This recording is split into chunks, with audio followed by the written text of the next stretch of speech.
오늘부터는 요나서 말씀을 함께 살피게 됩니다. 요나서는 우리에게 굉장히 익숙한 말씀입니다. 주일학교 때부터 물고기 뱃속에서 3일 있었던 요나의 이야기는 들을 때마다 신기하고 재미있습니다. 또 분량도 4장밖에 안 되는 짧은 내용이기에 쉽게 읽어 내려갈 수 있습니다.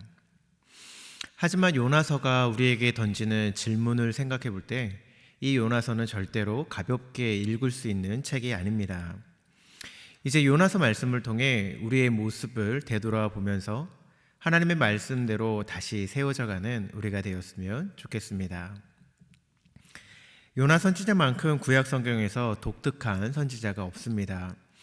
보통 선지자라고 하면 하나님의 말씀을 있는 그대로 전하는 자인데 요나는 하나님의 말씀에 정면으로 대치한 선지자이기 때문입니다. 이런 면에서 선지자라고 부를 수 있을지에 대한 의문도 들게 합니다. 또한 그럼에도 하나님은 왜 자신의 말씀에 불순종하는 이 요나를 굳이 사용하시는지 이 부분도 우리가 눈여겨 보아야 할 부분입니다. 어쨌든 여호와의 말씀이 아미떼의 아들 요나에게 임합니다. 아수르의 수도 니느웨에 가서 하나님의 말씀을 선포하라는 사명이 주어집니다. 니느웨는 아시는 것처럼 이스라엘이 아닙니다. 그럼에도 요나에게 니느웨로 가라고 하신 것은 니느웨 사람들의 죄악이 여호와에게까지 상달되었기 때문이라고 기록하고 있죠. 우리는 여기서 이방 사람들의 삶에도 하나님께서 개입하고 계심을 알 수 있습니다. 너무 당연한 것일 수 있지만 우리는 이것을 자주 놓칩니다.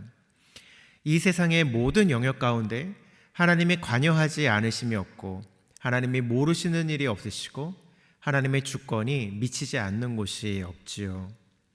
하나님은 악인의 삶에도 관심이 있다는 것을 우리는 기억해야 합니다.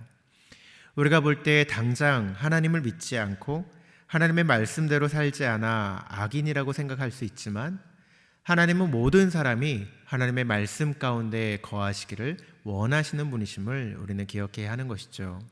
그래서 우리가 판단하고 함부로 악인이라 단정 지으면서 대할 수 있는 사람은 아무도 없음을 우리는 잊지 말아야 할 것입니다.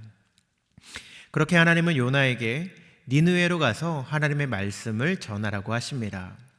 그런데 전혀 뜻밖의 일이 벌어지죠. 여호와의 말씀을 받은 요나가 하나님의 명령에 순종해서 니느웨로 가지 않고 전혀 반대 방향으로 나아갑니다. 요나는 여호와의 명령에 순종해서 동쪽의 니느웨로 가지 않고 여호와의 얼굴을 피하여 그 반대 방향으로 갔다라고 성경은 기록하고 있습니다. 완전히 고의적인 것이죠. 본문은 여호와의 얼굴을 피하여라는 말씀을 2번이나 사용하고 있습니다. 3절 말씀 함께 읽겠습니다. 그러나 요나가 여호와의 얼굴을 피하려고 일어나 다시스로 도망하려 하여 욥바로 내려갔더니 마침 다시스로 가는 배를 만난지라. 여호와의 얼굴을 피하여 그들과 함께 다시스로 가려고 뱃삭을 주고 배에 올랐더라. 여호와의 선지자라고 하는 사람이 여호와의 명령을 단호하게 거절하고 이를 행동에까지 옮깁니다. 여호와의 명령에 주저하고 있는 경우는 때로는 있었지만 대놓고 이렇게 하나님의 명령을 무시하는 예는 요나가 유일합니다. 욥바로 내려간 요나는 마침 다시스로 가는 배를 만나 뱃삭을 치르고 배에 오릅니다. 그 당시 다시스는 이스라엘 편에서 볼 때 서쪽에 세상 끝에 해당합니다. 아마도 요나가 여호와의 시선 밖으로 벗어나려고 여호와의 얼굴을 피하기 위해서 다시스를 목적지로 선택한 것 같습니다. 고대의 사고에 따르면 세상 끝은 여호와의 관심에서 가장 멀리 떨어진 곳이라고 생각했는데 이것에 요나가 영향을 받은 것인지도 모르겠습니다. 4절부터 17절까지는 도주하려고 요나가 탄 배가 바다에서 큰 폭풍을 만나고 난파의 위기 가운데 이 재앙의 원인인 요나가 바다에 빠지는 그런 내용이 기록되어 있습니다. 9절에서 제비를 뽑아 재앙의 원인으로 지목된 요나는 자신을 히브리 사람이며 바다와 육지를 지으신 하늘의 하나님 여호와를 경외하는 자로 자신을 소개하고 있습니다. 그의 이러한 고백은 부족함 없는 신학적 진술입니다. 하지만 그의 행동은 입술의 이 고백과 완전히 어긋납니다. 바다와 육지를 지으신 분으로 하나님을 고백하면서도 여호와의 통치가 땅 끝까지는 미치지 않으리라는 이 생각 속에 다시스로 이 요나가 도망하고 있으니 말입니다.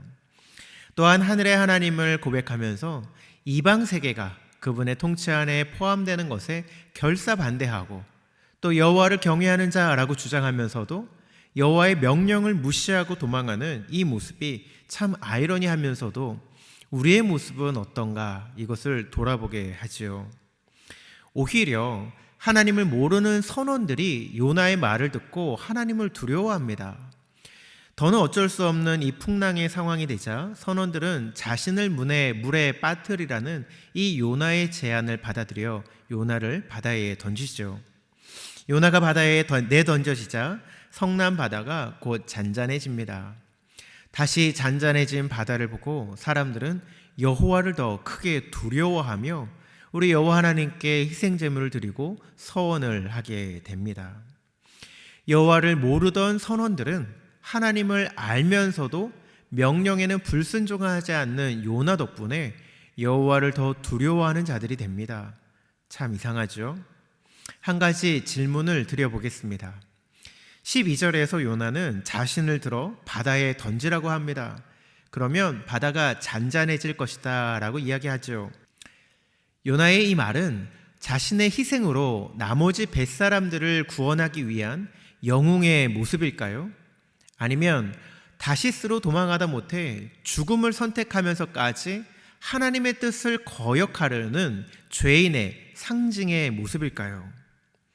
또 요나의 죽음을 불사한 불순종의 결말은 과연 어떻게 끝날까요?